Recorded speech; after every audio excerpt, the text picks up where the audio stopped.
এ লেও ভাই তোমার তেল। বন্ধু বন্ধু চল, লোকটাকে বোকা বানাই, লোকটাকে দুইটা ফুটো করে দে, সব তেল পড়ে যাবে আর তুই তেল ধরে রাখবি। দোকানদার ভাই আপনি ডাউল দেন আমারে। আর কি দেব বড় ভাই, আমি আর কি নেব এখন, একটা যে মসুরির ডাল দেন। আর তুই এদিকে কি দেখছিস, তাড়াতাড়ি কর, তাড়াতাড়ি কর। দেখ দেখ সব তেল কেট করে ফেল, কেট করে ফেল। এই আজকের দিনটা মনে হয় অনেক ভালো যাবে আমার। সব তেল চলে গেছে। তুই এখন এটা নিয়ে চলে যা তাড়াতাড়ি, এইখান থেকে দূর হয়ে যা, দূর হয়ে যা, দূর হয়ে যা।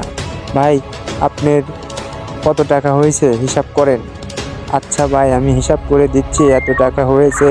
500 টাকার ডাল, 300 টাকার মুরগি, আর 200 টাকার বেল, আর তেল তোমার হচ্ছে 2000 টাকার। ওকে ভাই সব টাকা মিলে আমি এখন দিয়ে দিচ্ছি, আপনি এখন গুনে নেন। ভিডিওটা ভালো লাগলে শেয়ার করে দিবেন।